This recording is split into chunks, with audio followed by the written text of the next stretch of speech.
त्यावेळचे पालकमंत्री होते, गृहराज्यमंत्री होते. त्यांनी आपल्याच पक्षाच्या विरोधात जाऊन त्यांनी माझ्या उलटा प्रचार केला. जवळजवळ 10,000 मतं जास्त. म्हणजे लोकांचा जनाधार जो आहे तो भारतीय जनता पार्टी महायुतीच्या बाजूनच चांगला आहे. की 54 मतदारसंघामध्ये आपण जर बघितलं, प्रत्येक मतदारसंघामध्ये कमीत कमी 1 करोड ही जास्तीत जास्त 5 करोड रुपयाची कामं प्रत्येक मतदारसंघाला पूर्ण झाली. बंटी पाटील साहेबांच्याकडे ही काही सत्ता होती, त्यामुळे कोल्हापुरातली डेव्हलपमेंट ही काही झालेलीच नाही. कोल्हापूर ही ज्येष्ठ नागरिकांचं शहर होईल आणि ह्या जर तर त्या गोष्टी आहेत. तुमचं नाव घेतात ही संविधान आहे, आपलं देशाचं पवित्र आहे. जसं भगवद्गीता आहे तसं ही संविधान पवित्र आहे. छत्रपती शिवाजी महाराजांचा पुतळा ही तिथं कार्यक्रमाला आले म्हणून ज्यावेळी गिफ्ट देण्यात आला तर लिटरली तो पुतळा ढकलण्याचं काम राहुलजी गांधींनी केलं होतं. त्या गोष्टीला आमचं होतं. मी नीतीला पण मग हे मान्य नव्हतं. त्या दिवशी प्रचंड मोठ्या प्रमाणात पाऊस पडला आणि त्या पाण्याचं छत्रपती शिवाजी महाराजांच्या पुतळ्याचं शुद्धीकरण झालं. तसं नुकतंच केशवराव भोसले नाट्यगृह जळालं, तर ह्याबद्दल आपलं काय म्हणणं आहे? तर त्याने आपला देश सोडून पाकिस्तानात जावं. सध्या कोल्हापूरच्या राजकारणात अनेक वादळं स्थित्यंतर होतील दिसतात तुम्हाला. विशेषतः कोल्हापूर उत्तर या विधानसभा मतदारसंघाबद्दल कोल्हापूर जिल्ह्यासह राज्यभरात चर्चा होताना दिसत आहे. कारण या मतदारसंघामध्ये महाविकास आघाडीचा अजूनही उमेदवार ठरलेला नसताना महायुतीकडून शिवसेना शिंदे गटाकडून राज्य नियोजन मंडळाचे कार्यकारी अध्यक्ष राजेश क्षीरसागर हे इच्छुक आहेत, तर भाजपकडून सत्यजित उर्फ नाना कदम हे इच्छुक आहेत. सत्यजित उर्फ नाना कदम म्हणजेच समाजकार्याचं वसा घेतलेलं व्यक्तिमत्व आहे. त्यांचे वडील शिवाजीराव कदम हे 1967 पासून महानगरपालिकेमध्ये नगरसेवक असताना लोकांच्या प्रश्नांना न्याय देणे महानगरपालिकेच्या माध्यमातून त्यांनी सतत काम केलेलं आहे. 1982 साली उपमहापौर तर 1998 साली शहराचे प्रथम नागरिक म्हणजेच महापौर या पदावर त्यांनी काम केलेलं आहे. त्यांनी एक आयुष्यामध्ये पण केला होता की एकदा महापौर झाले की पुन्हा निवडणूक लढवणार नाही, आणि त्यानंतर त्यांनी कधीही निवडणूक लढवलेली नाही. त्यांच्या कार्याचा वसा घेऊन त्यांचे चिरंजीव सत्यजित उर्फ नाना कदम हे 2010 साली पोलीस लाईन या प्रभागातून नगरसेवक म्हणून निवडून आले आणि त्यांनी महानगरपालिकेत एंट्री केली. ते महानगरपालिकेत काम करत असताना त्यांनी ताराराणी आघाडीकडून गटनेता या पदावरती त्यांनी काम केलेलं आहे. त्याच्या माध्यमातून त्यांनी शहरामध्ये अनेक उपक्रम अनेक विकास कामं राबवलेली आहेत. 2014 साली काँग्रेस या पक्षाकडून त्यांना उमेदवारी मिळाली. त्यांनी 2 नंबरच्या पसंतीची मतं घेतली, परंतु त्यांना विजयाने हुलकावणी दिली. पुन्हा त्यांनी 2022 साली पोटनिवडणुकीमध्ये भाजपच्या कमळ या चिन्हावरती निवडणूक लढवली. पुन्हा त्यांना विजयापासून दूर राहावं लागलं. अगदी थोडक्या मताने त्यांचा पराभव झाला. पण यामध्ये एक गोष्ट नमूद करावी लागेल की 2014 साली काँग्रेस पक्षाकडून त्यांनी 47,000 मतं घेतली, तर 2022 साली पोटनिवडणुकीमध्ये एकट्या भाजपकडून 80,000 मतं घेतली. तर याच्यामध्ये एक गोष्ट लक्षात घेण्यासारखी आहे की भाजपची ताकद या मतदारसंघामध्ये वाढल्याचं दिसून येतं. त्यामुळे येणाऱ्या काळामध्ये भाजप या जागेवरती दावा करेल, तसेच या जागेवरती शिवसेनाही दावा करेल. परंतु जर आपण मतांचं पारडं बघितलं तर नेहमीच भाजपकडे झुकतं माप आहे. तर आज आपण अशा व्यक्तिमत्वाला भेटणार आहोत ज्याने गेल्या अनेक वर्षापासून समाजकारणासह राजकारणामध्ये स्वतःचा ठसा उमटलेला आहे. 2 वेळा विधानसभा निवडणूक लढवलेली आहे असे सत्यजित उर्फ नाना कदम हे आपल्यासोबत आहेत. नमस्कार नाना. आपलं नाना हे नाव कसं काय पडलं? लहानपणी आमचे आजोबा मारुतराव कदम यांनी ते माझं त्यावेळी नाना म्हणून नाव ठेवलं. का ठेवलं हे काय माहीत नाही, पण एकदम मला वाटते 1 वर्षाचा असल्यापासूनच मला नाना म्हणतात. कारण काय आलं की जनसामान्यामध्ये लोकांच्या अगदी लहान मुलापासून म्हाताऱ्या व्यक्तीपर्यंत प्रत्येकाच्या तोंडी सत्यजित हे नाव नाहीच आहे. सगळेजण तुम्हाला नानाच्या नावाने ओळखतात. नाही, मी जरी आता मोबाईलवर बोलतो तर नानाच बोलतो असं बोलतो. कारण ते लहानापासून थोरांच्यापर्यंत एकदम सोपं घेण्यासाठी त्या नावामध्ये आपलेपण आहे आणि मला पण ते आवडतं. लहान मुलात शाळेत जरी आता आम्ही कुठे गेलो, कार्यक्रमासाठी गेलो, लहान मुलं ओ नाना ए नाना म्हणून हाक मारतात. त्यात जो आपलेपण आहे तो आम्हाला आवडला आणि म्हणूनच आजोबांनी आमचे ते नाव ठेवलं असेल. सध्या आपलं कोल्हापूरचं राजकारण तापत्याला तुम्हाला दिसतंय, पण तुम्हाला या राजकारणाचं बाळकडू समाजकारणाचं बाळकडू घरातूनच मिळाल्याचं दिसतं. तर आपले वडील 30 वर्ष नगरसेवक होते, तुम्ही स्वतः नगरसेवक होता. तर ही राजकीय पार्श्वभूमी तुमची असताना तुम्हाला समाजकारणापासून ते राजकारणापर्यंत कसं काम करावं? नाही, राजकारण आमच्या घरात कधीच नाही. समाजकार्य गेली जवळजवळ 50 वर्षे झाली. 1968 सालापासून आमचे वडील आदरणीय शिवाजीराव कदम दादा हे कोल्हापूर महानगरपालिकेमध्ये नगरसेवक म्हणून निवडून येत होते. 1982 साली ते उपमहापौर झाले. 1998ला ते महापौर झाले आणि महापौर झाल्यानंतर त्यांचं एक तत्त्व होतं की बाबा आता हे सर्वोच्च पद मला मिळालेलं आहे. त्यानंतर त्यांनी महानगरपालिकेमध्ये परत नगरसेवक म्हणून लढले नाहीत. त्यानंतर 2000 ची निवडणूक झाली. 2000ची निवडणूकमध्ये त्यांनी आमच्या इथं माजी महापौर भीमराव पवारसाहेब यांना संधी दिली. त्यानंतर 2005ला त्या मतदारसंघामधून संजय निकम म्हणून नगरसेवक झाले आणि 2005 ते 2010ला माझ्या राजकीय करिअरची सुरुवात झाली. 2010ला मी पोलीस लाईन प्रभागातून नगरसेवक म्हणून लढलो. ते मी रुईकर कॉलनीमध्ये राहायला होतो. आत्ता पण मी त्या ठिकाणीच राहायला आहे आणि रुईकर कॉलनीमध्ये राहून ताराई पार्कमध्ये जाऊन निवडणूक लढवणं एवढं सोपं नव्हतं. पण आमच्या वडिलांचं गुडविल अतिशय चांगलं असल्यामुळं त्यावेळी जे माझ्या विरोधात उमेदवार उभारले होते त्या सर्वांची डिपॉझिट जप्त झाली आणि लोकांनी मला त्यावेळी चांगल्या मताने निवडून दिलं. पण नगरसेवक म्हणून तुम्ही ज्याला महानगरपालिकेमध्ये एंट्री केली त्यावेळीपासून तुम्ही आत्तापर्यंत लोकांना आजपर्यंत कळालेलं नाही की तुमचा एक सामाजिक कार्याचा वसा कसा आहे की तुम्ही नगरसेवक म्हणून एंट्री केल्यानंतर तुम्हाला जे मिळणारं मानधन आहे जे तुम्ही बालसंकुलास दरवर्षी किंवा दर महिन्याला तुम्ही देत होता, तर हा कन्सेप्ट कुठून तुमच्यामध्ये आला? आणि आमच्या वडिलांचं जे जुनं कार्यपद्धत होती त्याच कार्यपद्धतीनं मी काम केलं. कोणतेही महापालिकेच्या असू दे किंवा बाकीच्या शहरातल्या कुठल्याही चढणघडणीमध्ये मी कधीही पैशाच्या पाठीमागे आमचं कुटुंब कधी लागलेलं नाही आणि कधी लागणार पण नाही. कारण तसं आमचा तो बाळकडू आमच्या वडिलांच्यापासून आमच्या रक्तात आलेला आहे. महानगरपालिकेमधून काय कुणी घ्यावं कुणी घेऊ नये याबद्दल मी कधी काय बोललेलं नाही आणि कधी बोलणार पण नाही. आणि तिथून येणारं जे काय मानधन होतं ते आता कशा पद्धतीनं तुमच्याकडं आला आम्ही कधीच असं जाहीरपणे कुठं सांगितलं नाही की आम्ही मानधन घेत नाही किंवा ते आम्ही कशा पद्धतीनं कुठं देतो. अंधशाळा असतील, सामान्य नागरिकांना मदत लागत असेल, बालसंकुल असेल, या ठिकाणी आम्ही ती देतच होतो. प्रत्येक वेळी मिळणारं मानधन माझं ते आम्ही त्या ठिकाणीच दिलेलं आहे. कारण हे आमच्या वडिलांनी आम्हाला जी शिकवण दिलेली आहे त्या शिकवणीच्या पद्धतीनं आम्ही काम करतो. पण महानगरपालिकेमध्ये तुम्ही तारा आणि आघाडीचे गट नेते म्हणून काम करत होता, तर गट नेता हे काम करत असताना ते विधानसभा निवडणूक लढवणे 2014 हा प्रवास कसा होता तुमचा? माझं कोल्हापूर महानगरपालिकेत गेल्यानंतर एक दुर्दैव म्हणावं लागेल की ज्यावेळी महाडिक साहेबांची आदरणीय आमचे नेते माधवरावजी महाडिक साहेबांची कोल्हापूर महानगरपालिकेमध्ये सत्ता होती त्यावेळी 2010 साली पक्षीय उमेदवार निवडणूक लढवल्या आणि त्यावेळी मी 2010ची निवडणूक ही आमच्या नेत्यांच्या आदेशानुसार काँग्रेस पक्षातून लढलो. पण त्यावेळी दुर्दैवानं आमच्या विरोधात जे आता काम कंटिन्यू करत आहेत बंटी पाटील माजी पालकमंत्री असतील, त्यावेळचे आमच्याबरोबर नसणारे हसन मुश्रीफ साहेब असतील, त्यांची कोल्हापूर महानगरपालिकेमध्ये सत्ता होती आणि त्यामुळं मला खूप त्रास व्हायचा. तर माझ्या भागामध्ये कामं असायची ती व्हायची नाहीत.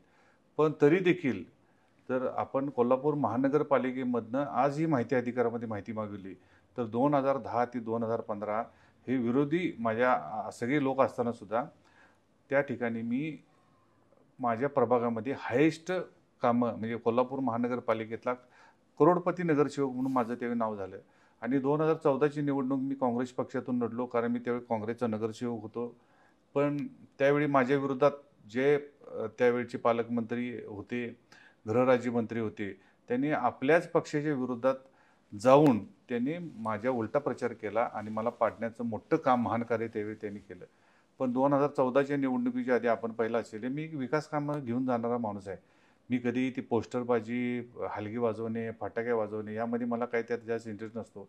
कोल्हापूरच्या कानाकोपऱ्यामध्ये ज्या आता या उत्तर मतदारसंघाचं नेतृत्व मी आता करत आहे विधानसभा प्रमुख म्हणून भारतीय जनता पार्टीचा. पण तुम्ही बघितलं असाल तर 54च्या 54 मतदारसंघामध्ये मतदाराच्या कानाकोपऱ्यामध्ये आत्ता झालेले विकास कामं फक्त बोर्ड नाही, आता बोर्ड लावावे लागतात, लोकांना माहिती व्हायसाठी बोर्ड लावावे लागतात. फक्त बोर्ड लावलेले नाही, जी कामं आम्ही उद्घाटन केली ती 100% आम्ही पूर्ण केलेली आहेत. त्याच्यापेक्षा किंबहुना जास्त कामं आमच्या माध्यमातून त्या ठिकाणी झालेली आहेत. बरं, आप्पांचा विषय निघाला तर आवर्जून तुम्हाला एक विचारायचा प्रश्न की लोकांच्या मध्ये पण चर्चा आहे की आप्पांचे काही गुण तुम्ही फॉलो करता, जसं की आप्पा ड्रायव्हर ठेवत नाहीत, आप्पा PA ठेवत नाही, तसं तुमच्याकडे ना ड्रायव्हर आहे ना PA आहे. तुम्ही डायरेक्ट लोकांचा फोन घेता किंवा डायरेक्ट भेटता किंवा स्वतः गाडी चालवता. ह्या मागचं काय तुमचं हे आहे? मला गाडी चालवायची पहिल्यापासून हौस आहे आणि कसं होते आपण एखाद्या गोष्टीवरती दुसऱ्यावरती अवलंबून राहिलो तर आपलं कामं होत नाहीत. सकाळी आपण जेव्हा आपल्याला फोन येतोय, सामान्य नागरिकांच्यासाठी आमचं आयुष्य आहे असं आम्ही काय म्हणत असतो. तुम्ही जर बघितलं गेल्या 10 वर्षामध्ये 14 वर्षामध्ये माझा जर पासपोर्ट तुम्ही काढून बघितला, मी अजून रिन्यू पण केलेला नाही. मी 2010च्या आधी प्रत्येक महिन्याला बिझनेस टूर असेल, आमच्या एजन्सी आहेत, आमच्या कंपन्या आहेत, त्यांच्या माध्यमातून माझ्या परदेश दौरे भरपूर झाले. पण 2010 साली मी राजकारणात आलो. त्यानंतर आता 14 सालापर्यंत 14 वर्षात एकदाही मी परदेशात जाऊ शकलेलो नाही. का जाऊ शकलेलो नाही? काय माझ्याकडे पैसे नाहीत म्हणून जाऊ शकलेलो नाही अशी गोष्ट नाही. माझं कुटुंब, माझं परिवार, माझी मुलं यांना घेऊन जायची इच्छा असते. पण नागरिकांची एवढी कामं आणि रोज एवढे कामं माझ्या पाठीमागे असतात, की माझी अशी इच्छा झाली नाही का हे सोडून परदेशात जाऊन आपण फिरायला जावं. आता विषय निघाला परदेश वारीचा, तर महानगरपालिकेतील अनेक नगरसेवकांना विविध ठिकाणी सहलीसाठी घेऊन गेलं जातं तिथलं कामकाज पाहण्यासाठी. तर असं कधी तुमचे काही दौरे झालेत का मी कधी महानगरपालिकेच्या खर्चानं कुठेही गेलेलो नाही, जायची इच्छा पण नाही. आज सोशल मीडियाच्या माध्यमातून, आज इलेक्ट्रिक मीडियाच्या माध्यमातून एवढी माहिती आपल्याला जगाची मिळते, तर तिथे जाऊन घ्यायची काही मला कधी गरज वाटली नाही. आणि माधवराव महाडिक हे माझे राजकीय गुरु आहेत. कारण 2010 साली ज्यावेळी पक्षीय राजकारण झालं, की बाबा ताराराणी आघाडी विसर्जित करून महानगरपालिकेमध्ये काँग्रेसकडून लढवा, असं ज्यावेळी अशोकरावजी चव्हाण त्यावेळेचे मुख्यमंत्री होते, त्यांनी हे सर्व प्रपोजल आणलं.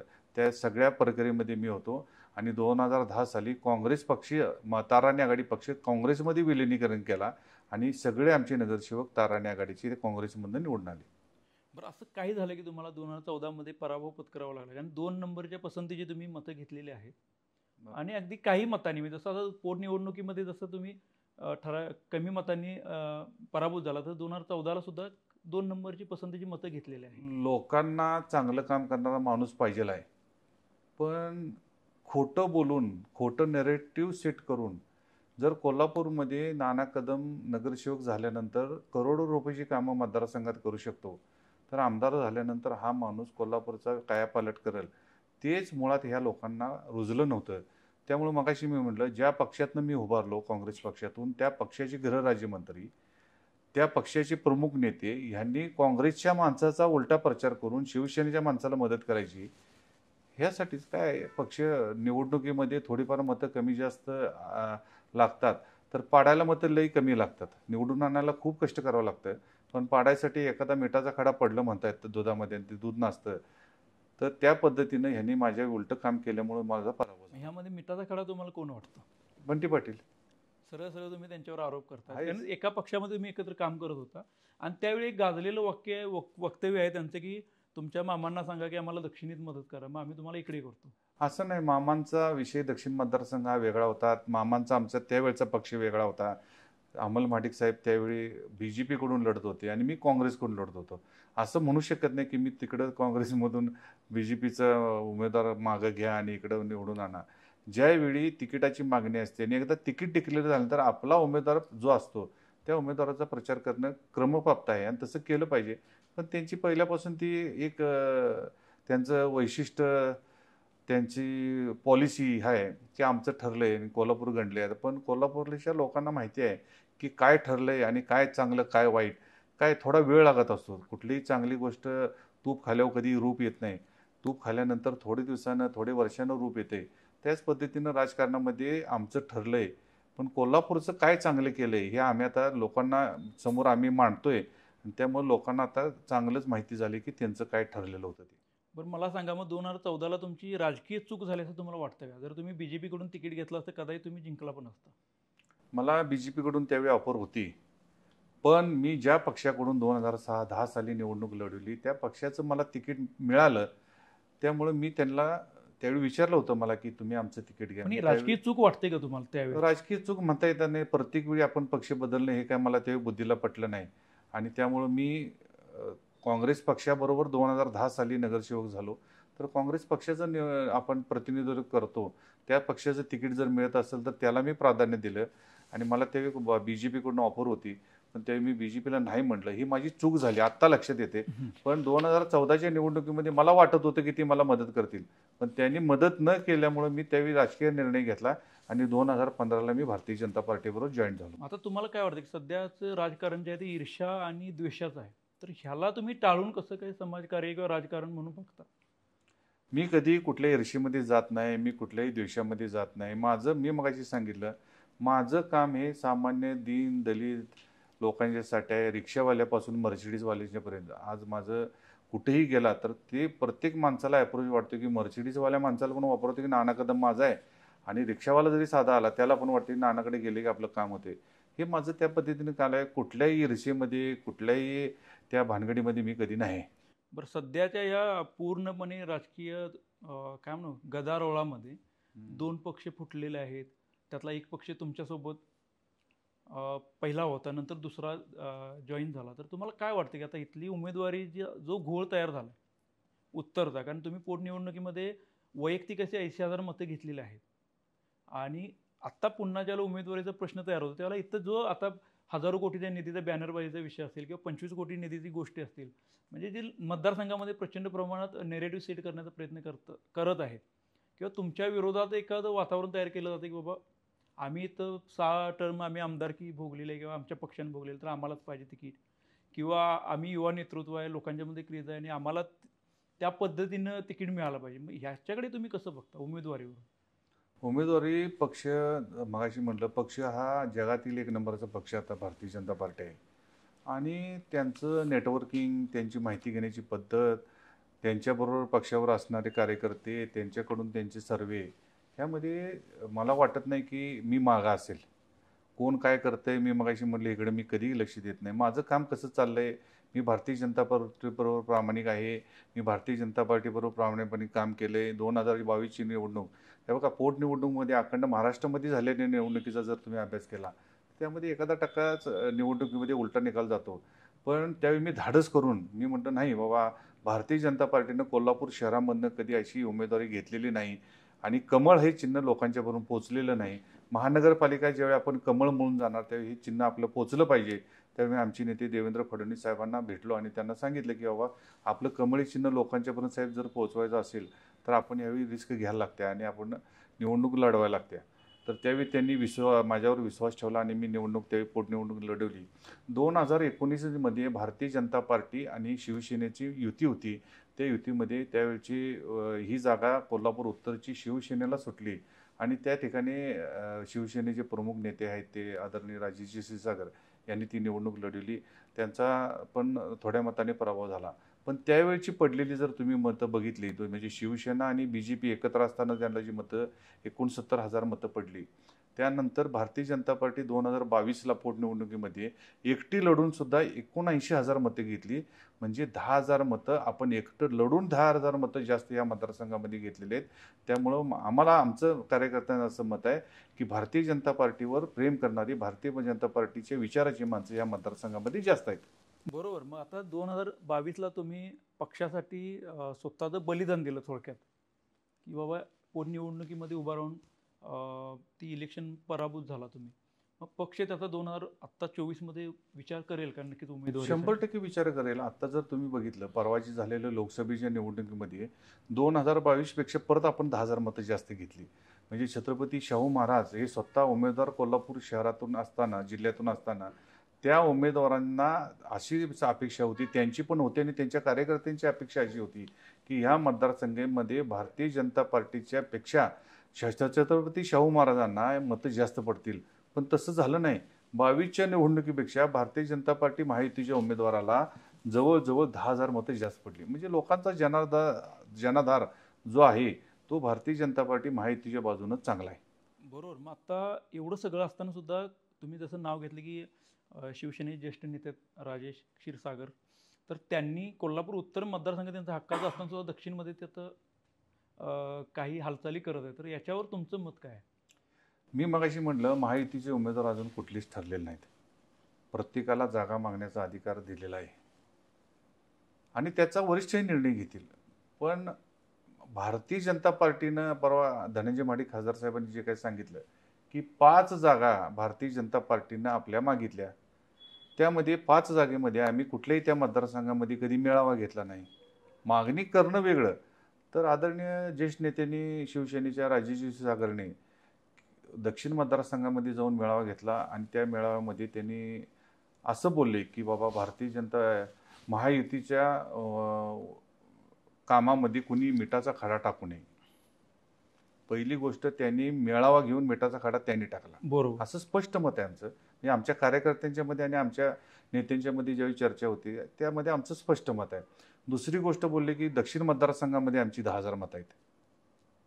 तर साहेबांना विसर पडला असेल का की साहेब, उत्तर मतदारसंघामध्ये भारतीय जनता पार्टी एकटं लढून 80,000 मतं घेतलीत, म्हणजे 80,000 मतं आमची आहेत, हे तुम्ही विसरू नका. तिसरं त्यांचं असं म्हणणं होतं की कोल्हापूर जिल्ह्यामधनं 2014 साली 6 विधानसभेमध्ये शिवसेनेचे आमदार झाले आणि ह्यावेळी परत ते 6 होतील. म्हणजे मला हे काय समजून झाले, हे काय एकटे लढणार आहेत का? असे बरेच विषय आहेत. त्यांच्यासारख्या ज्येष्ठ माणसानं थोडा विचार करून, कारण महायुतीमध्ये आपण सर्व काम करत असताना प्रत्येकाला, मगाशी मी म्हटले त्या पद्धतीनं तिकीट मागायचा अधिकार आहे, मागणी करायचा अधिकार आहे. पण अशा पद्धतीने मेळावा घेऊन अशी वक्तव्य करणं आणि ती व्हायरल करणं हे अतिशय चुकीचं आहे. आता नुकताच त्यांच्या नावाचा वारंवार उल्लेख होतोय, तर ते एका संविधानिक पदावरती पण आहेत. हो. पण त्यांनी एवढा निधी आणला, तेवढा निधी आणला, पण लोकांच्या मध्ये अशी चर्चा आहे की तो फक्त निधी कागदावर दिसतोय. आणि नाना कदमांनी जो निधी आणलेला आहे तो ज्या ज्या ठिकाणी लावलेला आहे ते काम दिसते. तर हा विरोधाभास कसा काय लोकांच्या नजरेत येतोय? लोकांचं काय म्हणणं आहे त्या डीपमध्ये मी कधी गेलेलो नाही. पण आमची जी काही कोल्हापूर शहरामध्ये भारतीय जनता पार्टीच्या माध्यमातून आम्ही राज्य शासनात आणि केंद्र शासनाच्या माध्यमातून जी काही कामं आम्ही आता सध्या करत आहे, ती कामं झाल्यानंतर आमची बऱ्याच ठिकाणी उद्घाटन झाले आहेत. आणि जी कामाचे उद्घाटन आम्ही केले ती कामं अस्तित्वात आहेत आणि ती पूर्ण झालेली आहेत. मग लोकांचा एक आमच्या विश्वास थोडा बसलेला आहे, नाही असं नाही. आता ते कसं आहे, त्यांची कामाची पद्धत आणि आमची कामाची पद्धत यावरती आता काय तर बोललं तर परत आम्ही माहितीची दोघंजण आम्ही प्रमुख घटक आहे, त्यामुळे मला त्यांच्यावरती काही बोलायचं नाही. पण जनतेला चांगलं माहिती झालेलं आहे की भारतीय जनता पार्टीची जे काय आम्ही कार्यकर्ते सर्वजण आम्ही काम करत आहे, त्यामध्ये प्रामुख्याने आमचे आता इथले जिल्ह्यातले आमचे प्रमुख नेते म्हणजे राज्यसभेचे खासदार धनंजय महाडिक साहेब आहेत, अमल महाडिक साहेब आहेत. आणि राज्याचे नेते आमचे आता प्रमुख इथे कोल्हापुरातून गेले पुण्याला चंद्रकांत दादा आहेत, त्यांच्या माध्यमातून. आणि आमचे राज्याचे प्रमुख असतील देवेंद्रजी फडणवीस साहेब, यांच्या माध्यमातून अतिशय चांगल्या पद्धतीनं कोल्हापूर शहराच्या विकासामध्ये आमचा हातभार आहे. मगाशी मी म्हटलंय की 54 मतदारसंघामध्ये आपण जर बघितलं, प्रत्येक मतदारसंघामध्ये कमीत कमी 1 करोड ते जास्तीत जास्त 5 करोड रुपयाची कामं प्रत्येक मतदारसंघात आमची पूर्ण झालेली आहेत. मग बॅनरबाजीचा अर्थ काय? मग विरोधक किंवा तुमचे सहकारी मित्र पक्षातील व्यक्ती बॅनरबाजी एवढ्या मोठ्या प्रमाणात करत आहेत की अगदी खड्ड्याच्या वरती बॅनर लावला, पण खड्डा तसाच आहे तिथे, रस्त्यासाठी एवढा निधी आणला.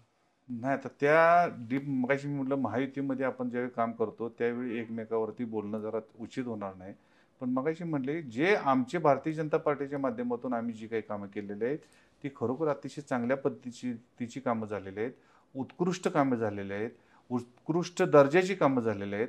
कोल्हापूर एक खड्डेपूर नाव पडले. आता तर तुम्ही बघता गेले 15 वर्ष महानगरपालिकेमध्ये ज्यांनी सत्ता होती त्यांनी काहीही काम केलेलं नाही, फक्त फसवणूक करण्याचं काम केलेलं आहे, आमचं ठरले म्हणण्याचं काम केलेलं आहे. पण कोल्हापूरच्या विकासाचं एक माइलस्टोन काय तर असतो की बाबा ह्यामध्ये कोल्हापूरमध्ये आम्ही बगीचे चांगले केले, आम्ही हे रस्ते चांगले केले, किंवा ज्येष्ठ नागरिकांच्यासाठी काहीतरी चांगलं काम केले. असे बरेच विषय आहेत. म्हणजे कोल्हापूरचे प्रलंबित प्रश्न एवढे आता फिरताना आमच्या लक्षात येते. निम्म्या शहराला ड्रेनेज लाईन नाही, हे ड्रेनेज सिस्टीमचं काम केले. पण आता कोल्हापूरमध्ये भाविक जे येतात या अंबाबाईला आणि दख्खनचा राजा ज्योतिबाला, तर ते खरोखर आमच्या म्हणजे सामान्य ज्यावेळी नागरिकांच्या जवळ ही चर्चा करतात त्यावेळी आमची बदनामी खूप झाली. नगरसेवक म्हणून आम्ही काम करतो, पण आम्ही विरोधी पक्षाचे नगरसेवक म्हणा किंवा आमच्या विचार ज्यांची सत्ता आहे त्यांनी गेले 15 वर्षामध्ये कोल्हापूरमध्ये काही केलं नसल्यामुळं त्याचं खापर मात्र आमच्या डोक्यावर फोडण्याचं काम चालू आहे. प्रकर्षानं कोल्हापूरमध्ये जाणवणारा प्रश्न हा आहे की महिलांसाठी वॉशरूम म्हणजे शौचालय आणि इतर सुविधा नाहीत. अगदी अंबाबाईला येणाऱ्या लाखो महिला आहेत. एक महानगरपालिकेने फक्त एकच इथं विद्यापीठ हायस्कूलच्या समोर दारात केलेलं आहे. पण कोल्हापूरमध्ये कुठंही पुरुषांची तुम्हाला हे दिसतील, वॉशरूम दिसतील, पण महिलांसाठी का नाही? याच्यासाठी तुम्ही काय काम करणार आहात? मी मगाशी म्हणलो ना, कोल्हापूर शहरामध्ये इतके प्रलंबित प्रश्न आहेत तर त्याची खूप मोठी यादी आहे. तुम्ही आता त्यात प्रामुख्यानं आता महिलांचा उल्लेख केला. आपण फक्त महिलांना 50% आरक्षण दिलं म्हणतोय. आता महानगरपालिकेमध्ये आम्ही ज्यावेळी महिला 30% त्यावेळी तिथं 50% निवडून आलेल्या होत्या, 30% त्यावेळी. तर त्या 30% महिलांना बसायला जागा नव्हती, त्यांच्यासाठी टॉयलेट नव्हते. तर आमच्या आघाडीनं त्यावेळी आयुक्तांना निवेदन देऊन त्या ठिकाणी आम्ही महिला कक्ष एक वेगळा स्थापन केला आणि ठिकाणी त्यांची सगळी सुविधा केली. आता कोल्हापूरमध्ये साधी भाजी मंडई नाही आपल्याकडं.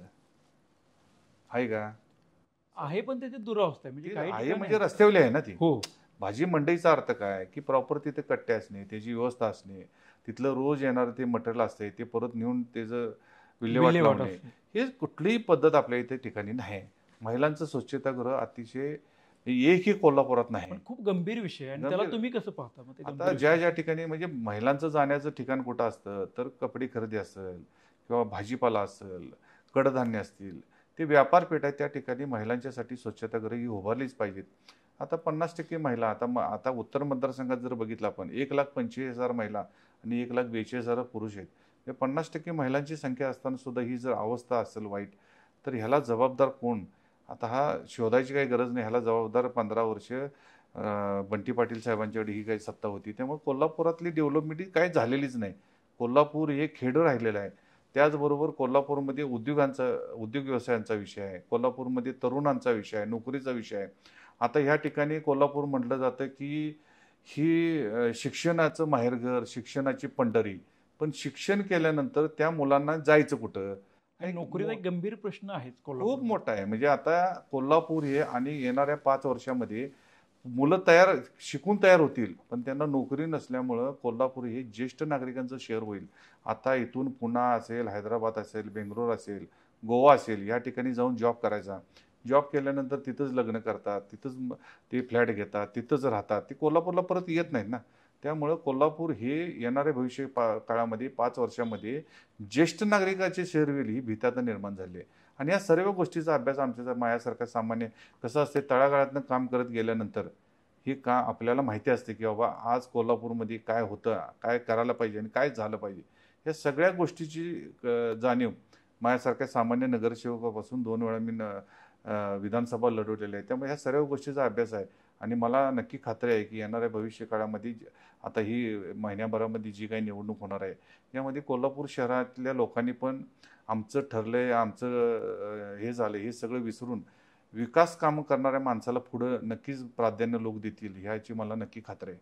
बरं, आता कोल्हापूर उत्तरबद्दल एक अशी चर्चा आहे. कोल्हापूर उत्तर समजा महाविकास आघाडीमधून उभाटा गटाला गेला आणि तर मग शिंदे गट आपल्याला जागा मागेल आणि त्या बदल्यात बीजेपीला करवीर राहील, अशी एक चर्चा आहे लोकांच्यामध्ये आणि राजकीय वर्तुळामध्ये. तर त्याबद्दल तुम्हाला काय वाटतं? नाही नाही, ह्या जर तरच्या गोष्टी आहेत, पण शेवटी मगाशी मी म्हटल्याप्रमाणे भारतीय जनता पार्टी हा जगातील एक नंबरचा पक्ष आहे. त्यामुळे त्यांचा सर्वे, त्यांचा अभ्यास खूप मोठा आहे आणि नक्कीच तो अभ्यास माझ्यासारख्या सामान्य कर्त्याला त्याचा फायदा होईल ही मला गॅरंटी आहे. बरं, आता राज्याच्या राजकारणामध्ये कोल्हापूर उत्तर पूर्णपणे केंद्रस्थानी आहे. कारण सतत चर्चा, सतत चर्चा, सतत चर्चा, वार प्रत्यारोप, सगळ्या गोष्टी आहेत त्याच्यामध्ये. मग मुन्ना साहेबांनी घेतलेली परवाची प्रेस असेल, ह्यांनी मिठाचा खडा टाकला तुम्ही म्हणता तसे कार्यक्रम घेतले असतील, तर ह्यामध्ये तुम्ही युती म्हणून अनेक कार्यक्रम उपक्रम घेतले. त्याच्यामध्ये दोन्ही पक्षांचे प्रमुखांचे फोटो हवेत.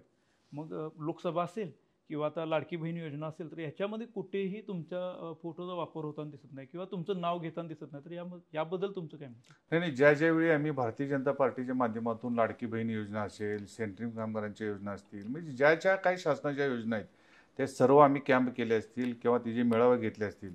त्यामध्ये आदरणीय राज्याचे मुख्यमंत्री साहेब, दोन्ही उपमुख्यमंत्री म्हणजे आमचे आहेतच, पण अजितदादा असतील, आमचे जिल्ह्याचे पालकमंत्री साहेब असतील, या सर्वांचा आम्ही प्रोटोकॉल ठेवून काम आम्ही सगळं केलं आहे.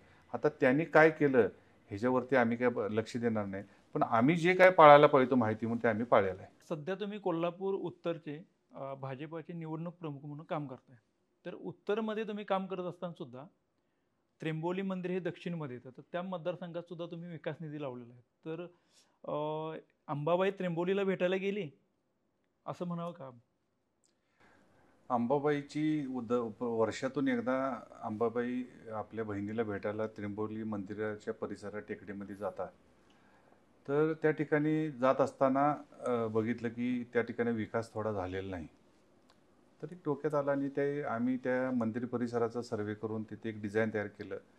एक चांगला प्रोजेक्ट या ठिकाणी कसा करता येईल, कारण पर्यटन खूपच येतात. म्हणजे आता तुम्ही जर बघितलं असेल तर कमीत कमी 2 ते 2.5 लाख लोक दरवर्षी त्या ठिकाणी येऊन आई त्र्यंबोलीचं दर्शन घेऊन जातात. तर त्यावेळी एक इच्छा झाली माझ्या मनामध्ये आणि त्र्यंबोली आईचीच इच्छा असेल की त्या ठिकाणी विकास व्हावा. तर पहिला 1 कोटीचा निधी घेऊन आम्ही 1 महिन्यापूर्वी ते त्या ठिकाणी काम चालू केलं आणि परत 1 कोटीचा निधी म्हणजे 2 करोड रुपयाचा निधी त्या ठिकाणी आता लागलेला आहे. निवडणुकीची आचारसंहिता जरी लागली आता तरीसुद्धा काही अडचण नाही. दोन्ही कामाचे वर्क ऑर्डर होऊन त्या ठिकाणी काम करण्याचं काम चालू आहे. बरं, यामध्ये कळीचा मुद्दा असा आहे की विरोधी पक्षाचा तिथे आमदार आहेत, त्यांना सुचलं नाही पण ते तुम्हालाच का सुचलं हा प्रश्न आहे. त्रिंबोली मंदिर परिसर क वर्गमध्ये नव्हता. जर क वर्गमध्ये असता तर DPDCच्या माध्यमातून, महाराष्ट्र शासनाच्या माध्यमातून म्हणजे मी मगाशी म्हटलं आई त्रिंबोली देवीची जी इच्छा असेल किंवा आई अंबाबाईची इच्छा असेल की या ठिकाणी विकास झाला पाहिजे, तर क वर्गामध्ये साधं करण्याचं कधी काम त्या लोकांनी केलं नाही. म्हणजे ही काम कशा पद्धतीने करतात ती जनतेला आता माहीत व्हायला पाहिजे आणि माहीत झालेलं पण आहे. क वर्गमध्ये मीटिंगमध्ये DPDCच्या तो टर्मला त्रिंबोली मंदिरचा परिसर घातल्यानंतर पहिला निधी 1 कोटीचा लागला आणि लगेच 8 दिवसामध्ये परत 1 कोटीचा निधी लागला. तर टोटल आम्हाला अजून 5 करोड रुपये त्या ठिकाणी लागणार आहेत. भविष्यकाळामध्ये आईच्या इच्छेनुसार या ठिकाणी सर्व मंदिर परिसर अतिशय चांगल्या पद्धतीने डेव्हलप करण्याची माझी इच्छा आहे. पण DPDCचा सदस्य म्हणून काम करताना फक्त तुम्ही कोल्हापूर उत्तरचा विकास किंवा सर्वांगीण विकास न विचार करता तुम्ही बाहेरचा पण विकास आणि विचार करताय. जसं की दक्षिणमध्ये आता त्रिंबोली मंदिर असूनही तिकडे निधी लावलाय, तसं तुम्ही काही गावांना पण निधी लावलेला आहे. तर त्यामागची संकल्पना काय आहे? बरेच आजूबाजूचं कोल्हापूर शहर हे खूप छोटं आहे आणि आजूबाजूचा परिसर आहे तो अतिशय मोठा आहे. त्या प्रत्येक गावामध्ये कुठंतरी आपले संबंध आहेत, आपलं जाणं येणं असतंय, त्यांच्या जत्रा असतात, त्यांच्या सुखात जावं लागते, त्यांच्या दुःखात जावं लागते. बरेच लोक एक नियोजन समितीचा सदस्य, DPDचं सदस्य म्हणून काम सांगत असतात. तर असे जे जे काही लोकांचे प्रस्ताव आलेले असतील, माझ्याकडे असतील, अमल साहेबांच्याकडे असतील, मुन्ना साहेबांच्याकडे असतील, हे सगळं बघितल्यानंतर ते बरेच लोकांची मागणी काय असते खेडेगावातली की आमची इथली स्मशानभूमी असावी चांगली, त्याला पत्र्यात शेड चांगला असावं, त्याला जाणारा ॲप्रोचचा रस्ता असावा. तर या ठिकाणी मी जवळजवळ 5 करोडचा निधी महाराष्ट्र शासनाच्या माध्यमातून आणला आहे आणि ती पण आता कामं चालू झालेली आहेत. आता महानगरपालिकेचं हद्दवाढीचा एक विषय खूप गाजतोय, तर ही इलेक्शन झाल्यावर हद्दवाढीबद्दल काय तुमचं मत आहे? हद्दवाढ झाली पाहिजे 100% खरं आहे. पण लोकांची जी गावं आपण या हद्दवाढीमध्ये घेणार म्हणतो त्या लोकांच्या मनामध्ये एक किंतु परंतु आहे. कारण गेले 15 वर्षे कोल्हापूर महानगरपालिकेमध्ये ज्यांची सत्ता आहे त्या लोकांनी चांगलं काम कोल्हापूरमध्ये केलं नसल्यामुळं त्या लोकांची खूप मोठी गैरसमज कोल्हापूर महानगरपालिकेबद्दल झाला आहे. प्रामुख्याचे काय प्रश्न आहेत त्यांचं रोजचं ते काय आहे, मी मगाशी म्हटलं कोल्हापूर शहर खूप छोटा आहे पण सगळे ऑफिस असतील, सगळे व्यवसाय असतील, सगळे उद्योग असतील तर ह्या कोल्हापूर शहरामध्ये आहेत आणि आजूबाजूच्या शहरात येणाऱ्या लोकांची संख्या त्यामुळे जास्त आहे. तर तिथं आल्यानंतर त्यांच्या प्रामुख्यानं मगाशी जो विषय निघाला, शौचालय नाहीत, मंडई नाही, कचऱ्याचा प्रश्न सगळ्यात मोठा आहे, रस्ते नाहीत, घर पाण्याचा प्रश्न गंभीर आहे, कोल्हापूरमध्ये पाणी प्यायला नाही, पाण्याचा मोठा प्रश्न मग आहे. काळमवाडी योजनेचं झालं काय? मग पाण्याचा मोठा प्रश्न आहे. पाण्याचा मोठा प्रश्न आहे. आता बघता तुम्ही 1 वर्षापूर्वी त्या दिवाळीमध्ये आंघोळ झाल्यानंतर आता 1 वर्ष पूर्ण परत 1 वर्ष पूर्ण होते. गेले 12 वर्ष लोकांना एक तप सहन करावं लागलं की योजना मंजूर करायला आणि मंजूर झाल्यानंतर पहिली आंघोळ त्यांनी केली त्या ठिकाणी आणि लोकांना सांगितले की पाणी आता आलंय. पण 1 वर्ष झालं तरी सुद्धा पाणी आलेलं नाही. ते पाण्याच्या आंघोळीचं पाणी म्हणजे ते आंघोळीचं पाणी गेलं का मुरलं कुठे? पाणी मुरलेलंच आहे त्यामध्ये. त्यावेळी थेट पाईपलाईनचं पाणी खूपच खाली मुरलेलं आहे. पण ते मुरलेलं पाणी आता कुठल्या तर बोरच्या माध्यमातून बोर मारल्यानंतर ते वरती येणार आहे. पण ते वरती आल्यानंतर कोल्हापूर ह्या लोकांना ज्यांनी ह्या पाण्याच्या ह्याच्यात राजकारण केलेलं आहे, त्यामध्ये अर्थकारण केलेलं आहे, त्यामुळे त्यांना त्याचा फटका बसणार नाही असं नाही. आता हे सगळे विषय घेतल्यानंतर जी लोक कोल्हापूर शहरामध्ये येण्याला इच्छुक आपण जे म्हणतो हद्दवाढ झाली पाहिजे त्यांची इच्छा होत नाही. आणि इच्छा कशी होईल मला तुम्ही सांगा. ते म्हणतात तुमचा आधी तुम्हाला सांभाळता येईल आणि आम्हाला घेऊन तुम्ही काय करणार आहे सा. बरोबर. पण हा त्यांचा प्रमुख प्रश्न आहे. एकीकडे कसं आहे की इथले सगळे स्थानिक नेते शहरात राहतात जिल्ह्याचे, ते सगळे म्हणतात हद्दवाढीच्या समर्थनार्थ आम्ही आहेत, पण त्यांचे कार्यकर्ते उठून विरोध करतात. हा विरोधाभास कसा काय आहे? मी मगाशी म्हटलं ना, कोल्हापूर महानगरपालिकेमध्ये ज्यांची सत्ता 15 वर्ष आहे त्यांनी कोल्हापूरचा विकास एक मॉडेल करायला पाहिजे होतं ना, की बाबा हद्दवाढ झाली तर अशा पद्धतीनं कोल्हापूरचा विकास झालाय तसाच तुमच्या गावांचा विकास होईल. इथं तुम्ही कचरा उठवत नाही, इथं तुमची कुत्र्याची समस्या आहे, इथं तुमची घनकचऱ्याची समस्या आहे, इथं पाण्याची समस्या आहे, इथं ड्रेनेज सिस्टम अजून नाही आहे, निम्मे शहराला ड्रेनेज सिस्टम नाही आहे, जयंती नाल्याची अवस्था तुम्ही काय आहे ती बघता. हे सगळे प्रश्न कोल्हापूरचे प्रलंबित आहेत आणि ती गावं परत तुम्ही इथे घेऊन आमचा विकास तुम्ही काय करणार, त्यांचा प्रश्न योग्य आहे. हद्दवाढ झाली पाहिजे या मताशी मी सहमत आहे, पण ती करत असताना कोल्हापूरचा मॉडेल म्हणून कोल्हापूर झालं पाहिजे आणि त्यानंतर त्या लोकांना आम्ही तुमचं ह्या पद्धतीनं डेव्हलपमेंट करतो हे सांगणं गरजेचं आहे. मग तुमचं मॉडेल असं काही तयार आहे का येणाऱ्या काळामध्ये कोल्हापूर महानगरपालिका की एकूणच कोल्हापूर शहराचा विकास करण्यामध्ये? हे बघा, हे मॉडेल करण्यातच आणि दाखवण्यातच आणि खर्च करण्यातच यांची 15 वर्षी गेलेले आहेत. एकदा विकास करायला आपण मनामध्ये घेतलं तर आपण कशाही पद्धतीने विकास करू शकतो. तर करणाऱ्या माणसाला काम कमी आहे असं होत नाही, करणाऱ्या माणसाला काम खूप आहे, न करणाऱ्या माणसाला इथं काहीच काम नाही. बरं, आता तुमच्या मतदारसंघामध्ये पूरबाधित क्षेत्र बरंच येतं, अगदी सिद्धार्थनगरपासून ते तावडे हॉटेलपर्यंत. तर त्याच्यावरती तुमचा काय अभ्यास आहे सध्या? येणाऱ्या भविष्यकाळामध्ये ह्या 2005च्या पुरापासून म्हणायला लागले मी, कारण नदीपासून पंचगंगा नदीपासून पहिलं घर माझा ज्या ठिकाणी जन्म झाला, आम्ही जिथे लहानाचे मोठं झालो ते पहिलं घर नदीपासून पहिलं आहे. भोसलेवाडी या गावामध्ये माझा जन्म झाला आणि त्या ठिकाणी जे घर आहे त्या ठिकाणी आम्हाला माहिती आहे पूर कशा पद्धतीने येत होता. तर 2005ला पूर आला, 2019ला आला, 2021ला आला. तर ह्या सगळ्या पुराचा अभ्यास करून त्यावेळी आम्ही आणि त्या पुरामध्ये तुम्हाला माहिती आहे का माहीत नाही, जवळजवळ 2019च्या पुरामध्ये 3000 लोकांना स्थलांतरित करून त्या लोकांना स्वतः बोटीमधनं जाऊन स्वतः तराप्यातनं जाऊन त्या लोकांना मी बाहेर काढलेलं आहे. आणि त्यामुळं पूर कशामुळे येतो ह्या सर्व तळागाळापर्यंत आम्ही पोचलेलो आहे. आणि भविष्यकाळामध्ये कोल्हापूरचा पुराचा प्रश्न मिटला म्हटलं तर वावगं ठरणार नाही. 100% हा प्रश्न मिटलेला आहे. कारण 2003 साली ज्यावेळी महापूर पहिला 2005ला आला तर त्यावेळी कोल्हापूरपासून कागलपासून कराडपर्यंत चौपदरीकडनं रस्ता जो पुण्याचा रस्ता झाला, त्या पंचगंगा पुलापासून सांगली फाट्यापर्यंत जो भरावा टाकलेला आहे तो भरावाच ह्या कोल्हापूरच्या पुराला कारणीभूत आहे.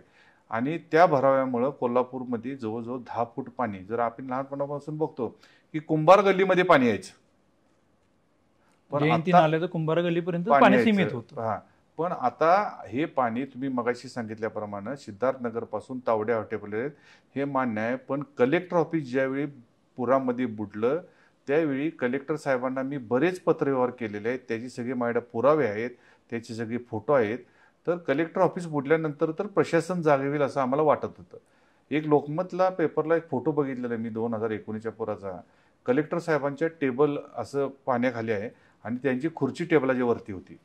तर आम्हाला अपेक्षा होती की आता तर बाबा एवढं पाणी माझ्या खुर्चीपर्यंत लागले, माझ्या टेबलापर्यंत लागले, त्यावरती एखादी चौकशी कमिटी नेमावी किंवा त्याच्यावरती अभ्यास करावा, हा पूर कशामुळे येतो याचा अभ्यास करावा.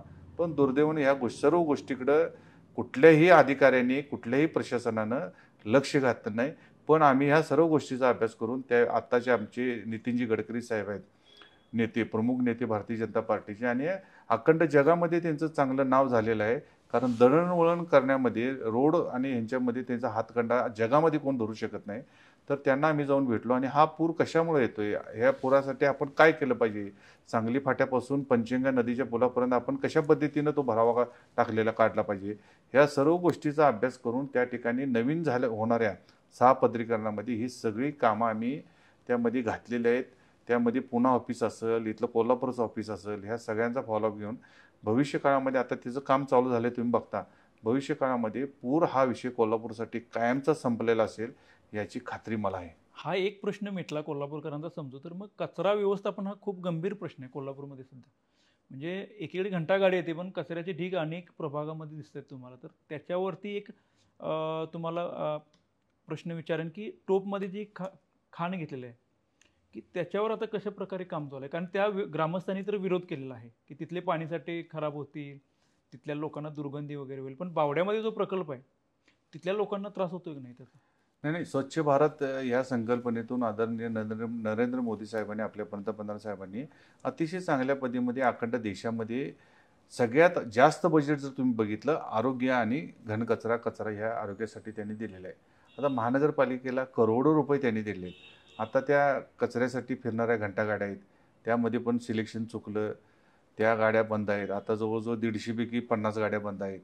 म्हणजे हे सगळे कॅल्क्युलेशन यांचे चुकलेले आहे. जर टोपची खणचा कोर्टाचा निकाल झाला, टोपची खणमध्ये कचरा आता जो आपला झालेला कचरा आहे तो तिथं नेऊन टाकायचा कोर्टाचा, हायकोर्टचा आणि सुप्रीम कोर्टचा निकाल झाला. त्यानंतर महानगरपालिकेमध्ये ते टोपच्या खणला कंपाऊंड हॉल बांधायचं टेंडर दिलेलं आहे.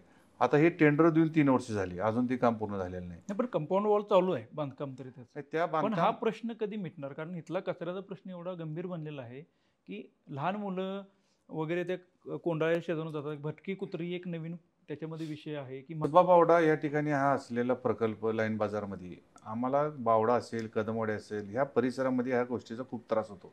त्या ठिकाणी STP प्लॅन्ट आहे आपला कोल्हापूर शहरामध्ये जे काही पाणी, घाण पाणी, सांडपाणी येते त्याची प्रोसेस करण्याचं. त्या ठिकाणी अखंड कोल्हापूर शहरातले दवाखाने आहेत, त्या दवाखान्यांचा कचरा आणायचा आणि त्या ठिकाणी त्याची प्रोसेस करून त्याची विल्हेवाट लावायची. त्याचबरोबर कोल्हापूर शहरामध्ये कुठेही जनावरं वारली किंवा कुत्र्यांचा मृत्यू झाला तर त्या ठिकाणी ते आणून पुरायची.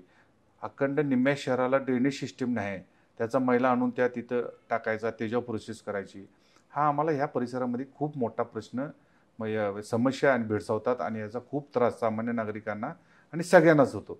यामध्ये आजारी पडण्याचं काम खूप आहे. त्या ठिकाणी कचरामध्ये सेपरेशन नसल्यामुळं, ओला कचरा, सुका कचरा ह्याचं सेपरेशन नसल्यामुळं त्या ठिकाणी भटक्या कुत्र्यांचा प्रचंड मोठ्या प्रमाणात त्रास प्रचंड आहे. मग त्या ठिकाणी गेला तर हिंस्र कुत्रे आहेत ती. एखादा माणूस चालला रात्रीचा ते हल्ला करतात. नाही, पण तर हे त्या पूर्ण ठिकाणी शहरामध्ये प्रश्न आहे, फक्त तिथलाच नाही.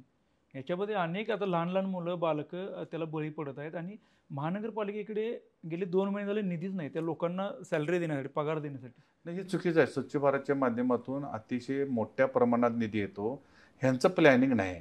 आपल्या इथे त्या 250 टन कचरा प्रत्येक दिवशी कोल्हापूर शहरातून निर्माण होतो. त्याच्यावरती प्रोसेस करून त्याच्या कचऱ्यापासून वीज निर्मिती असेल, कचऱ्यापासून बायोगॅस निर्मिती असेल, हे प्लॅन्ट ज्या लोकांनी गेल्या 10 वर्षापूर्वी ह्या सगळ्या ऑर्डर करून हे चालवायला दिलं, ज्या कंपन्यांना, त्या सगळ्या बोगस कंपन्या होत्या आणि त्यामुळे सगळं ठप्प आहे. तुम्ही आता जर गेला, आमचा कचऱ्यापासून वीज प्रकल्प करण्याचा प्रकल्प टोटली ठप्प आहे. त्यामध्ये कुठलीही प्रोसेस होत नाही.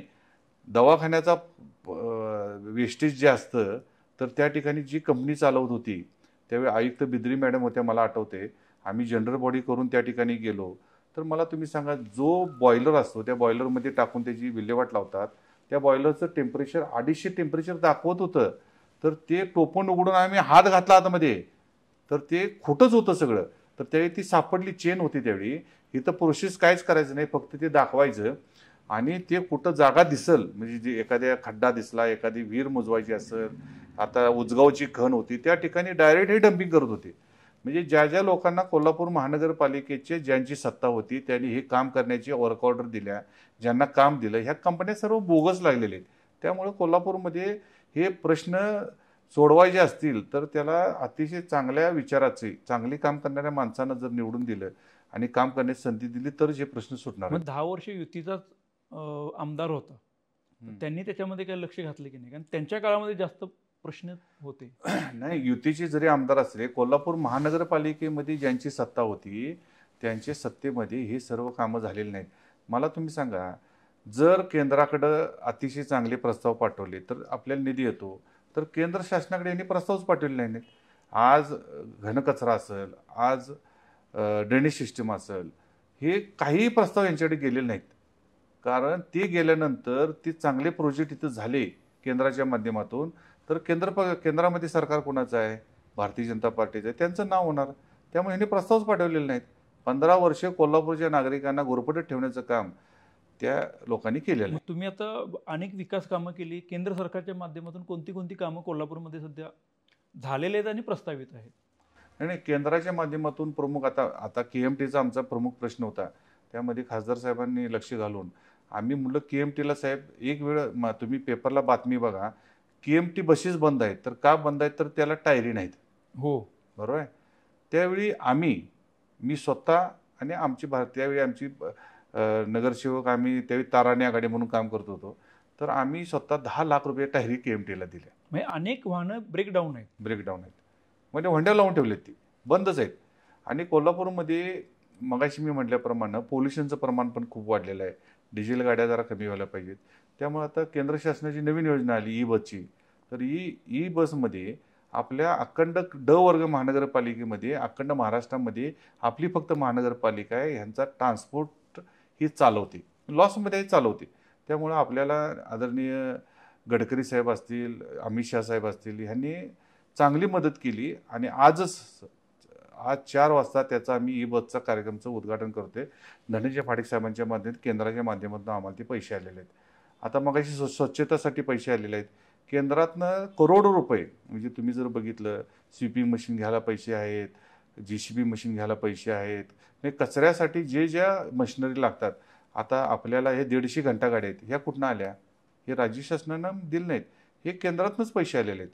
ह्या सगळ्या योजना जास्त असतील, काय चांगल्या योजना असतील, ह्याच्यासाठी फंड आणण्याची जबाबदारी महाडिक साहेबांनी आम्ही करत आहे. आता मुख्यमंत्री माझी लाडकी बहीण योजना जी आहे त्याचा कितपत महायुतीला फायदा होईल आणि भाजपला फायदा होईल? कारण भाजपने नुकतीच मध्य प्रदेशमध्ये ती योजना गुंडाळलेली दिसते. त्या प्रकारच्या बातम्या पण आहेत वेगवेगळ्या न्यूज चॅनलमध्ये. तर याचा कितपत फायदा होईल? निवडणुकीसाठी आहे की एक सस्टेन राहणार आहे, कंटिन्यू राहणार आहे ती योजना? ही योजना राज्याचे आदरणीय मुख्यमंत्री साहेब असतील, उपमुख्यमंत्री दोन्ही असतील, यांनी परवा जाहीर केलेलं आहे की ही योजना 5 वर्ष आम्ही ठेवणार आहे म्हणून.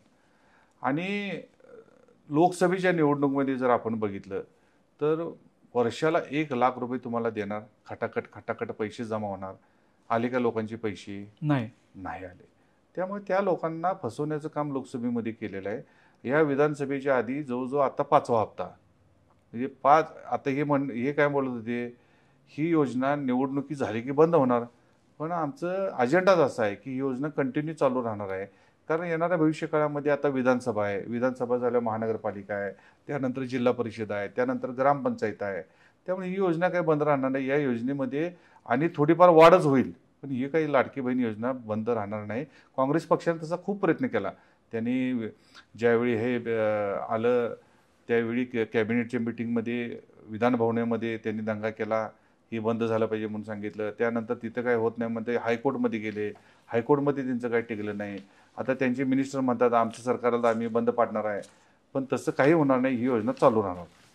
लोकसभेचा विषय निघाला तर मग लोकसभेला अबकी बार 400 पार हा एक मुद्दा होता खूप, आणि तो लोकांच्या मध्ये कुतूहल होतं खरोखर 400 पार करेल का? मग भाजप नेमकी कुठं कमी पडली? कोल्हापूरच्या दोन्ही जागा तर भाजपला सुटल्याच नाही. तर तुम्ही सहकारी पक्ष, मित्र पक्ष म्हणून काम करत असताना भाजप नेमकं चुकलं कुठे? नाही, काय काँग्रेस पक्षाने दुसरं काही केलं नाही. खोटं नेरेटिव्ह. आता कोल्हापूर शहरामध्ये खोटं नेरेटिव्ह, कालची एक बातमी तुम्ही बघितली असेल, त्या ठिकाणी सांगितलं की सेंटरिंग कामगारांचा कॅम्प चालू आहे, त्या ठिकाणी 2000 माणसं आलेली आहेत आणि तो कॅम्प नाना कदम यांनी बंद पाडला. मिनिस्टर साहेबांना फोन करून कॅम्प बंद पाडला. हे खोटं निरेटिव्ह आहे. म्हणजे निवडणूक आली की माणसं गोळा करायची आणि सांगायचे हे ना त्यानं चुकीचं केले. मला तुम्ही सांगा, गेली 2-2.5 वर्ष भारतीय जनता पार्टीचे बावड्याचे, आमची सगळे कसबा बावड्याचे सगळे आमचे कार्यकर्ते ज्या काही योजना असतील त्या सगळ्यांचं आम्ही काम करतोय. सेंटरिंग कामगारांच्या योजनेचं काम गेल्या 2 वर्षांमध्ये आम्ही 1000 लोकांना त्याचा लाभ दिला. कारण आहेत त्या लोकांना लाभ दिला. तर सकाळी 6 वाजल्यापासून दुपारी 10 वाजेपर्यंत 2000 लोकांचं आले कुठनं? बरं, आता येणाऱ्या 4 दिवसांमध्ये निवडणुकीची आचारसंहिता लागते. मग आता सेंटरिंग कामगारांची नोंदणी करून त्यांना फायदा होणार आहे का? एक खोटं निरेटिव्ह सेट करायचं, लोकांना सांगायचं हे आम्ही चांगलं करलेलं आहे तुमचं आणि हे वाईट करलेलं आहे. मुळात लोकांचं वाईट करण्याचं कामच महाविकास आघाडी करत आहे. मग भाजप आणि कमी पडलं कुठे हा प्रश्न? तेच मगाशी मी म्हटलं, संविधान बदलायचं, संविधान बदलणार, संविधान बंद होणार. मला तुम्ही सांगा, राहुलजी गांधी संविधानचं पुस्तक असं हातामध्ये प्रत्येक ह्याच्या सभेमध्ये आणि हे दाखवतात, ही संविधान आहे आपलं देशाचं पवित्र आहे. जसं भगवद्गीता आहे तसं हे संविधान पवित्र आहे आणि हे हातातून खेळून फिरण्याची वस्तू नाही आहे. हे हातातून खेळण्याची वस्तू नाही आणि हे बदलायचा अधिकार कुणालाही नाही आहे आणि ते बदलू शकत नाहीत.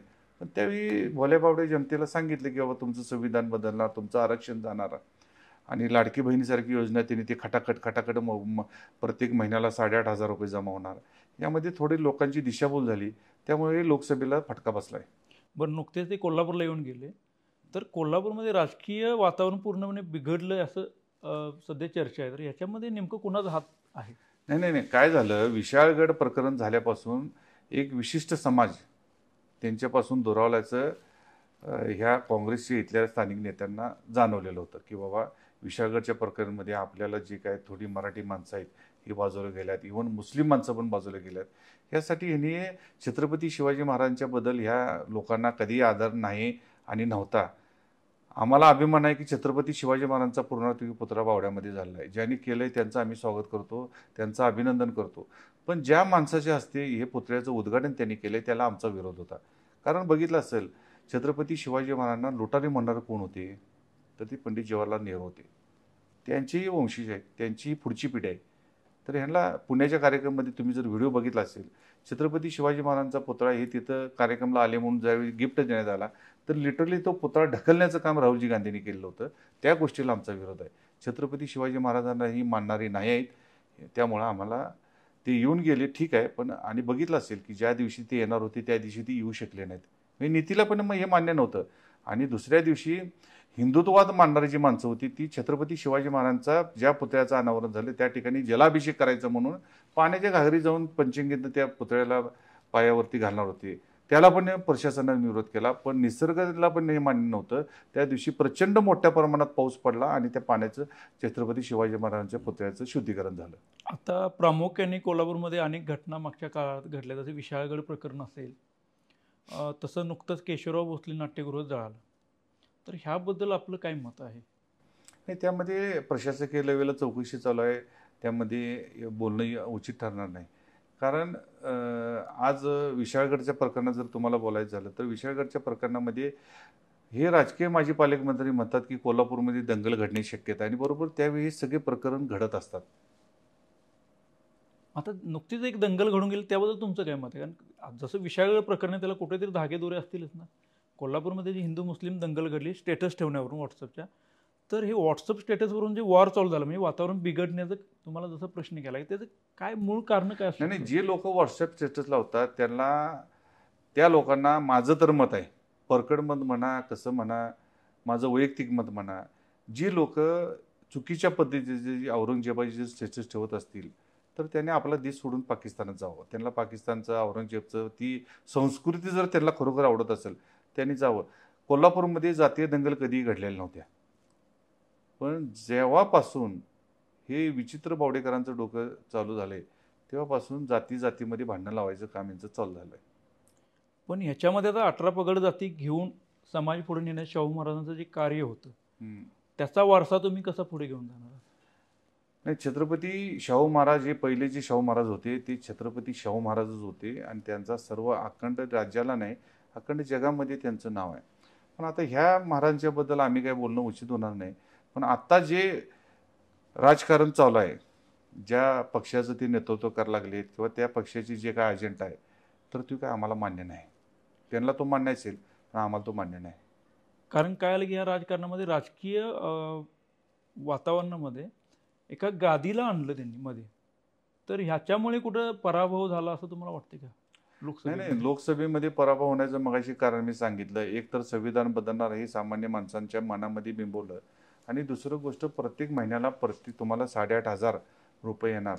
जवळजवळ 8 ते 8.5 लाख लोकांच्याकडून यांनी महिलांच्याकडून हे सगळे फॉर्म भरून घेतले, त्यांना ती गॅरंटी कार्ड देण्यात आलं, त्यांचे आधार कार्ड जमा करण्यात आली आणि काँग्रेसची शीट निवडून आल्यानंतर तुमच्या खात्यावर पैसे जमा होणार या एका भावनेतून हे झालेलं आहे। पण आता ते खोटं नेरेटिव्ह होतं, खोटं बोलण्यात आलं होतं, हे आता लोकांच्या लक्षात आलंय। येणाऱ्या विधानसभेच्या निवडणुकीमध्ये महायुतीचे सगळे उमेदवार 100% निवडून येणार आहेत। बरं, सध्या कोल्हापूरमध्ये जसं मिठाचा खडा असेल, मुश्रीफ साहेब असतील, अनेक गोष्टी चालल्यात वातावरण, तर अनेक मतदारसंघामध्ये बंड होण्याची शक्यता आहे। तसं कोल्हापूर उत्तरमध्ये महायुतीकडून आणि महाविकास आघाडीकडून असं काही बंड होण्याची शक्यता तुमच्या नजरेतून वाटते का? नाही, आमच्या माहितीमध्ये तर बंड व्हायचा काय संबंध तसा येणार नाही। कारण महायुतीचे प्रमुख जी काय मागणी केलेली आहे त्यामध्ये मेरिटवर दिलं जाणार आहे आणि त्या मेरिटमध्ये मी कुठं कमी नाही। त्यामुळे आमच्यात आणि एकदा महायुतीनं उमेदवार द्यायचं ठरलं समजा तर त्या माहितीबरोबर सगळीजण प्रामाणिकपणे काम करतील यात मनात कुठं काही शंका नाही। बरं, समजा मित्रपक्षाला जागा सुटली तर तुमचं काय हे असेल, त्याच्यामध्ये रोल असेल, मत असेल? काय आमचे वरिष्ठ जे काही निर्णय घेतील त्या वरिष्ठांच्या निर्णयाबद्दल। एकट्याने 80,000 मतदान घेतले आजपर्यंत रेकॉर्ड आहे, म्हणजे एका पक्षाने। याच्या अगोदर कसं होतं की 2 पक्ष 3 पक्ष आले की एक वोट बँक होती। जसं 14चा जर आपण विचार केला तर 14मध्ये तुम्ही 50,000 मतं घेतली, 2 नंबरची, 3 नंबरला भाजपने मतं घेतली, 1 नंबरला शिवसेनेने घेतली. ज्यावेळी 2-3 पक्ष एकत्र येतात त्यावेळेला ती वोट बँक मोठी होते, पण तुम्ही एकट्याने लढून खिंड 80,000 मतदान घेतलं. तर आत्ता समजा पक्षाने चान्स दिला नाही किंवा मित्र पक्षाला जागा दिली तर तुमची भूमिका अपक्ष म्हणून लढण्याची आहे का? कारण लोकांच्यात अशी चर्चा आहे की लोकांनी नानाने अपक्ष लढावं, काहीही होऊ दे, पक्ष तिकीट देऊ दे तर नाही देऊ दे, तर त्याच्यामध्ये तुमची भूमिका काय? मला माझ्या मनात मुळात मला पक्ष तिकीट देणार नाही अजिबात तीळ मात्र पण शंका नाही. त्यामुळे ह्या गोष्टीचा काही विचार केला नाही. ज्या त्यावेळी बघू. आता कसबा बावडा हा नेहमी केंद्रबिंदू ठरलेला आहे विजयाचा. मग 14ला असेल, 19ला असेल, पोटनिवडणुकीचा असेल. तर यावेळी बावडेकरांचा कौल कोणाच्या बाजूने असेल असं तुम्हाला वाटतंय? 2009 सालापासून जर आत्तापर्यंत बघितलं तर बावड्यामध्ये कसबा बावडा हा निकालावरती मतदारसंघ राहतो. पण प्रत्येक वर्षी म्हणजे महानगरपालिका निवडणूक असेल, लोकसभा असेल, विधानसभा असेल, प्रत्येक वर्षी 5-7% 5-7% आमची तिथं जास्त मतं आम्हाला त्या ठिकाणी मिळत आहेत. आम्ही आता गेल्या वेळी पोटनिवडणुकीमध्ये 38% पोचलेलो आहे त्या ठिकाणी. येणाऱ्या काळामध्ये अतिशय चांगल्या पद्धतीनं बावड्यातून आम्हाला सहकार्य राहील यात कटू मनात शंका नाही. बरं. सध्या जिल्ह्याला काँग्रेसला एक मोठं नेतृत्व आहे, राष्ट्रवादीला नेतृत्व आहे, तसं भाजपकडे नेतृत्वाची कमी असं वाटतं का जिल्हा लेवलला? नाही, जिल्हा लेवलला अतिशय चांगल्या पद्धतीनं महाडिक साहेब काम करत आहेत. आता महाडिक साहेबांना भविष्य काळामध्ये राज्य लेवलला नाही तर देश लेवलला काम करण्याची संधी मिळेल अशी आम्हाला अपेक्षा आहे आणि ही त्यांची अपेक्षा पूर्ण होईल. राज्याचे नेते चंद्रकांतदादा पाटील कोल्हापूरचे पालकमंत्री होते आणि ती इथून आता पुण्याला शिफ्ट झाल्यावरती असं तुम्हाला वाटते का इथं एक टफ फाईट होईल की भाजपकडून विरोधी पार्टीच्या नेत्यांना? दादा जरी पुण्याला गेले असेल तर दादांचं कोल्हापूरमध्ये अतिशय चांगल्या पद्धतीने त्यांचं लक्ष आहे. त्यामुळे तशी काय उणीव जास्त भासणार नाही. कारण प्रत्येक शनिवार रविवारी दादांना ज्यावेळी आम्ही सांगतो त्यावेळी दादा आम्हाला वेळ देतात आणि येऊन जातात. त्यामुळे काय लय मोठा काय तर आपल्याला लय फरक पडेल असं काय वाटत नाही. मग तुम्ही बावड्याकडे बघताना कुठल्या नजरेने बघता? कसबा बावडा हा कदमवाडी जाधववाड्या ही एकच आहे. फक्त आता बावड्यामध्ये कसं झालं शेतीप्रधान बावडा असल्यामुळं त्या ठिकाणी सोसायटी असतील, त्या ठिकाणी पाणी पुरवठा संस्था असतील, ह्यांच्या माध्यमातून त्या लोकांच्या दबाव आणून कारण त्यांच्या शिक्षण संस्था आहेत त्या शिक्षण संस्थांमध्ये त्या ठिकाणी काम करणारे कर्मचारी असतील, ह्या लोकांच्या खूप मोठ्या प्रमाणात दबाव टाकून त्या ठिकाणी काम केलं जातं. मगाशी मी म्हटले त्या पद्धतीने बावड्यामध्ये अतिशय चांगल्या पद्धतीनं लोकांचं आम्हाला सहकार्य कायमच राहिलेलं आहे आणि प्रत्येक वर्षी 4-5% लोकांची आमच्या बाजूनं ओढ आहे. सत्यजित उर्फ नाना कदम यांचा दिनक्रम कसा आहे आणि ते सध्या कोणत्या कोणत्या पातळीवरती काम करतात? मी मगाशी म्हटले गेले 14 वर्षामध्ये मी कोल्हापूर सोडून परदेशात जाऊ शकलेलो नाही. दिनक्रम ज्या ज्या लोकांचा फोन आला त्यांची कामं करायची. जिथं लग्न असतील, शुभकार्य असतील, मयत असतील तर त्या ठिकाणी एखाद्या वेळी माझी लग्न चुकेल पण ते मयत झालेल्या ठिकाणी लोकांना जाऊन भेटणं, त्यांना धीर देणं, दवाखान्याचे प्रश्न आहेत. पण मी रोज वेगवेगळे प्रश्न माझ्यासमोर एवढे असतात की त्यातून वेळच मिळत नाही ॲक्च्युली. कारण सकाळी 6 वाजल्यापासून माझं दिनक्रम चालू होते. कमीत कमी रात्री 11 वाजेपर्यंत हे सगळं समाजकार्य चालू असते. मग आता तुम्ही पहिला कदमवाडीमध्ये राहत होता, आता तुम्ही रुईकर कॉलनीत राहता, तरीही तुमचा होल्ड आहे कदमवाडीवरती. घराघरामध्ये नाना सांगेल ती पूर्व दिशा. जर मित्रपक्षाला जागा गेली तर त्या लोकांना किंवा त्या लोकांच्या मनाला डावलणं तुम्हाला कितपत शक्य होईल?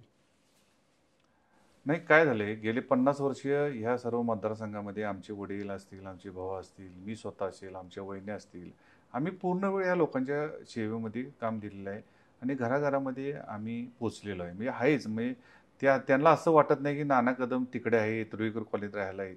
छोटं मोठं जरी काय असलं ते आमच्याबरोबर येतात आणि मी मगाशी म्हटले ज्यावेळी महायुती म्हणून एखादा निर्णय होईल त्या महायुतीच्या निर्णयाबरोबर आम्ही राहीन. मी 2019ला महायुतीच्या निर्णयाला मान्य केला आणि मी थांबलो, मी राहिलो. त्यावेळी पण ह्या आमच्या सगळ्या प्रभागामधून महायुतीचे आदरणीय राजेशजी क्षीरसागर साहेबांना अतिशय चांगल्या पद्धतीनं आम्ही इथनं मतदान दिलेलं आहे.